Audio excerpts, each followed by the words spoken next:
54 दिन की अपनी बोध गया की यात्रा के बाद मैं कल अपने गृह पर गाड़ी पहुंचा हूँ।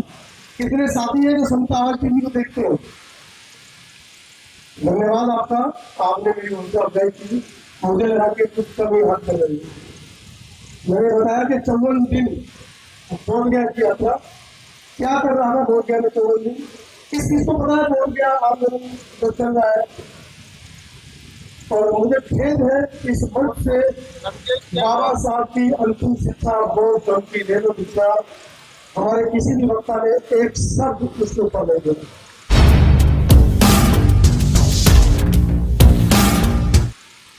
हमारी इकलौती धरोहर जो हमें बुला रही है कि कम से कम मजदूरों आओ, मुझे तो बचा दो, आने वाले कल को क्या दोगे। मैं उसकी अपील लेकर आपके बीच में पहुंचा हूं। आज 66 दिन हो चुके हैं, वहां पर हमारे लगभग 100 के करीब बोध भिक्षु और हमारे उपासक उपासिकाएं वहां पर धरना के नीति पर बैठे हुए। 12 फरवरी को धरना शुरू हुआ था। मैं ज्यादा समय नहीं लूंगा, मीटिंग करवाएंगे, एक दो मिनट की बात नहीं करूंगा। 12 फरवरी को धरना शुरू हुआ था महाबोधि टेम्पल के बिल्कुल बाहर। 27 तारीख को दिन में मुख्यमंत्री से मिलने का समय लिया गया। मुख्यमंत्री से मिलने के लिए गए पटना, मुख्यमंत्री नहीं मिले, उनके गृह सचिव मिले तो उन्होंने आश्वासन दिया कि मैं मुख्यमंत्री तक इस बात को पहुंचाऊंगा। और उसी दिन रात को लगभग 12 बजे बोध गया प्रशासन तमाम भिक्षुओं को वहां से उठा लेता है और अस्पताल के कोने में जहां साइकिल स्टैंड है, लोग ऐसी बातें करते हैं, मच्छरों की भरमार वहां पर ले जाकर छोड़ देता है। तो भाता ये कहकर कि आपका बीपी लो है, आपको शुगर की समस्या है, आपका चेकअप कराइए। रात को 11 बजे उठाया गया और अगले दिन 3 बजे तक एक डॉक्टर उनको देखने नहीं आए। ये हंसने की बात नहीं है, जो लोग पीछे हंस रहे हैं वो इस बात को बड़ा गंभीरता से ले, चैन से सोना है और अपने आने वाली पीढ़ी को चैन से सुनाना है तो क्या करें। क्योंकि ये समय वो है कि जो हमारा वैचारिक दुश्मन है वो पल पल आपके भविष्य को कैसे अंधकार में ले जाएगा उस पर चिंतन मनन कर रहा है।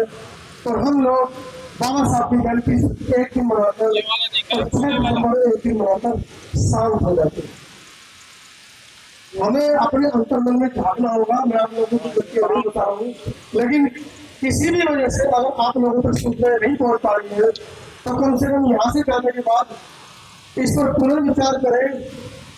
और एक अपील मैं उन सभी भिक्षुओं की तरफ से आपसे करना चाहता हूँ। पूरे देश से आह्वान किया जा रहा है कि 12 मई इस बार की बुद्ध पूर्णिमा आप लोग अपने अपने क्षेत्रों में जा रहे हैं, आप लोगों को बोध गया पहुंच रहे हैं। इस बार की बुद्ध पूर्णिमा बोध गया रहे हैं। कितने लोग सहमत हैं, कितने लोग सोच रहे हम जाएंगे? आप सोच लेंगे, मुझे खुशी होगी कि आप पहुंच गए। आपने सोचा इतना ही मेरे लिए काफी है। 10 घंटे पुलिस प्रशासन ने मुझे थाने में बिठा कर रखा ये पूछने के लिए कि आप गाजियाबाद से बोध गया क्यों आए हो, इस समाज की आवाज उठाने के लिए क्यों आए हो। पिछले साल अक्टूबर में 24 दिन की जेल यात्रा गोरखपुर के अंदर उसी बैरक में, जिस बैरक में योगी आदित्यनाथ को बंद किया गया था, मेरे संसद में रो रहे थे, बता रहे थे 24 दिन की जेल पिछले साल अक्टूबर में काट कराया इसलिए कि दिल्ली से गोरखपुर में बोध गया में, तो गोरखपुर में इस बहुजन समाज की, पूरे समाज की आवाज क्यों उठा रहा है। पिछले 55 दिन से मैं गाजियाबाद का, दिल्ली का, एनसीआर का वहां पर प्रतिनिधित्व कर रहा था। मुझे फक्र है कि मैं गाजियाबादी हूँ और गाजियाबाद का नाम मैं वहां पर रोशन करके आया हूँ। समता आवाज टीवी ने जो खबरें दिखाई उसका असर ये हुआ कि भारत के हर कोने में और भारत के अलावा अमेरिका, कनाडा, थाईलैंड, कौन सा ऐसा देश है बुजुर्ग देश जहाँ पर आज उस आंदोलन की चर्चा नहीं कर रही है, तो उस आंदोलन को लेकर लोग अपने अपने देशों में प्रोटेस्ट कर रहे हैं। तो मेरी अपील है आपसे, बाबा साहब चाहते थे कि देश बुद्ध में बने, लेकिन बुद्ध में बनेगा कैसे जब हमारी वोटों की इकलौती विरासत वो हम बचा नहीं पा रहे हैं। हम अपने आपको कैसे भरोसा दिलाएं कि आने वाले समय में आपके बच्चों के हाथ अधिकार मिलेंगे। मैं सवाल छोड़कर जाऊंगा, आपकी तरफ जाकर मैं समय नहीं लूंगा। एक और बात बोल देता हूँ, माफी चाहता हूँ। अभी पिछले दिनों हमने 100 वर्ष मूव नाइट के मनाए। बाबा साहब डॉक्टर अम्बेडकर ने 100 वर्ष पूर्व मूव नाइट अखबार निकाला था। वो चिंतित थे कि मेरे समाज की आवाज कैसे जाएगी। 4 प्रमुख पर 4 अखबार उन्होंने निकाले। और पिछले 10 साल से आदरणीय बालाराम बहुत बड़े भाई साहब की अध्यक्षता में, उनके संरक्षण में संतावन की काम कर रहा है। तो देश का कोई ऐसा पूरा नहीं जहाँ पर जाता हूँ भाषण मुझे मार्गदर्शित काम करते हैं। बड़े भाई की तारीफ करते उस पर बैठे हैं। हम थोड़ा बहुत सारी है कि मैं भाषा के सामने आज होता है कहते बात तो मन से मैं सवाल करूँ क्योंकि मैं वक्ता नहीं हूँ। लेकिन मैं फिर भी आप लोगों को कह देता हूँ, सामने मनीष रहा है और किरण एक बार इन दोनों के लिए तारीफ बता दें कि ये 3 दिन बोध गया जाकर आपके समाज की हक की लड़ाई को लड़ने के लिए वहां पर पहुंचे। और क्योंकि हमारा गौतम मीडिया चलता है जिसको देश के अंदर लगभग 100 से ज्यादा पत्रकार है, जिसका मैं राष्ट्रीय महासचिव भी हूँ। उस संगठन के माध्यम से 2-3 पत्रकारों को बुला पाते हैं, क्योंकि ज्यादा को नहीं बुला पाएंगे। तो बहुत सारी आर्थिक व्यवस्था आप लोग जानते हैं। तो किरण नागवंती टीवी से यहाँ है, मनीष BSDN टीवी से यहाँ पर है। आप इनके चैनल सब्सक्राइब करें। संतावार टीवी को आप करेंगे ऐसे आपसे अपील भी है, क्योंकि अगर आप लोगों की ताकत हमारे पीछे है तो हम बोध गया गोरखपुर सीतापुर में केस चल रहा है समाज को बता दें। तो 3-4 केस चल रहे थे, इसीलिए कि रिपोर्टिंग करने क्यों आते हैं। अगर आपकी ताकत रही तो इस देश के अंदर लगभग 33-34 राज्य है। 33-34 राज्यों में और कंप्लीट हो रहे हैं।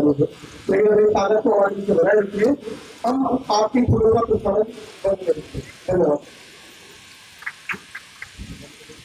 धन्यवाद मनोज भाई और उनकी टीम को कि उन्होंने यहाँ पे बोध गया मुक्ति का जो आंदोलन चल रहा है उसके बारे में बताया और खुद भी इसके इन्वॉल्वमेंट है। ये बहुत ही उनको साधुवाद और हमारी टीम उनका आभार प्रकट करती है। मुनीष भाई, मैं आपको बताना चाहता हूँ कि ये आपकी जो दिल में गुस्सा है, ये आपकी दिल में गुस्सा नहीं है।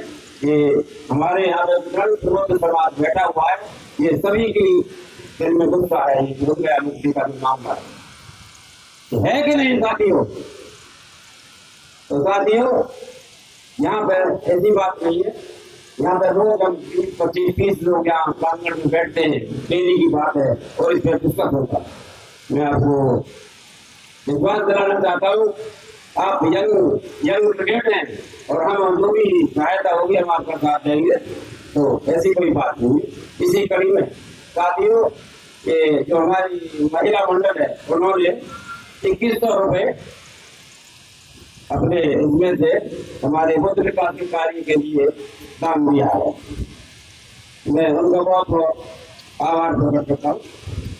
अब लास्ट में साथियों, अब समापन का समय आ गया है। हमारी चीफ गेस्ट